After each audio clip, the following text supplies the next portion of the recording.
Gentlewoman yields back. Dr. Miller-Meeks, you're recognized for 7 minutes. Thank you very much, Chairman Boss, Ranking Member Takano. Thank you very much, Secretary Collins, for being here. And as both a veteran and a physician, thank you for your advocacy and support of our veterans.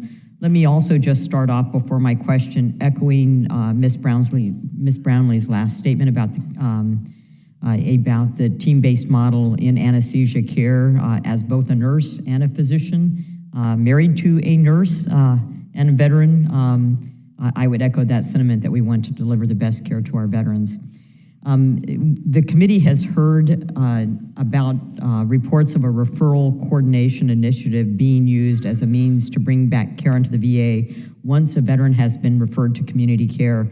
And I'm also going to say that I was a proud veteran delivering community care within a community for veterans. So I've been part of that process on the delivering end of community care. And you made a statement that community care is VA care. So my presumption would be that it should be left to the veteran to make that determination, whether if they've had initial community care, if they want to transfer back. Could you give me your thoughts on that? Yeah, that is exactly right. I think this is a choice that we need to give to the veteran because it's in law, and this is the way the law is interpreted. You meet the qualifications, you get the choice of community care.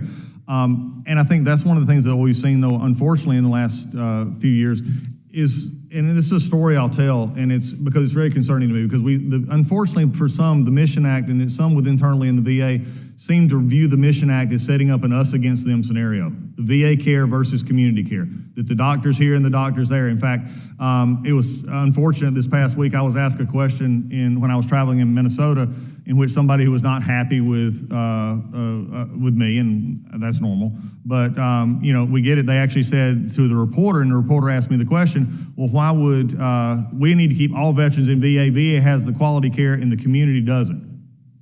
And I thought to myself, why would somebody who is protesting us degenerate all the doctors in Minnesota? Because that's exactly what they did. Whether they meant to or not was irrelevant. That's what they did. We've got to get over this idea that it's one doctor against another. There's also a thought inside the VA that the VA doctors in some way are supervising the community care doctors, and this is slowing some of our work down. The other issue with community care that is problematic, and I hope we get to talk about this today, is our electronic health records management system, which does not allow us to communicate with doctors. So for us, it's just about getting the care to where again, veteran first. Not VA first, veteran first. The VA is there to exist to serve the veteran. Thank you. This Fox grant program is set to expire at the end of this fiscal year. What do you see as the long-term role of this program in VA suicide prevention strategy? I think it's a great program because it actually brings in some different voices into the conversation, but I'm not satisfied at all with where we are in our response to our veteran suicide issue, our death by suicide issue. This is just not something that's tolerable.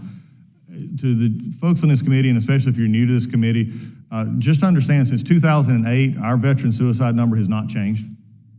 Understand, 2008, our veteran suicide number has not changed. But yet over the past few years, we have added $588 million every year for the last few years to suicide prevention. It's not working. So I want to use grants and programs like this to reach out beyond the scope of where we're currently reaching to say, how can we actually touch the veteran that's not being touched right now by these programs? Here's another thing for you. Out of that, whether you use 17 is your number, 22 is your number, whatever number you have, half of those have never had VA connection.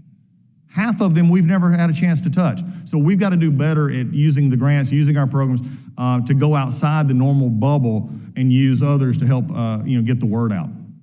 You may not hear this question. I agree with that, and also General Bergman's comments about emerging breakthrough therapy. Never thought in my medical career I would be talking about that, but yet it does show promise in reducing PTSD and suicide. The VA's leasing process continues to face long delays, overruns, and cost overruns with outpatient clinic leases, and the building for those leases, the construction, often taking years to complete. Do you have a plan for that? And if not, I would love to meet with you. I've met with people within my district who actually do construction. They're more than happy to save the VA money at their behest, making less money for them in order to have a more efficient process. Congresswoman, this is going to be the one time I'm looking at the ranking member and the chairman, and I just as I did this morning with the Appropriations Committee and everybody in this committee, help me. Our procurement system, especially when it comes to construction and new facilities, is broken. I mean, and we're not even at the point where, and this is not throwing anybody under the bus. It's just they're giving a system that doesn't work. And I was here, and several of you were here when we had the issue first come up, and we started. One was in Colorado, then there was others that were.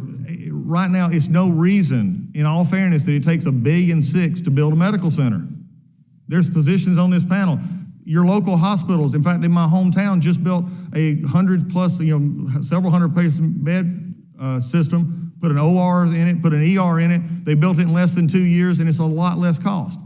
Our leasing programs need to be streamlined. Our building programs need to be streamlined, because right now there is not really, if you would, as I call it, that touch point, that one belly button touch point where I can actually say, you're responsible for this, or holding them accountable for contracts in which they don't meet their deadlines.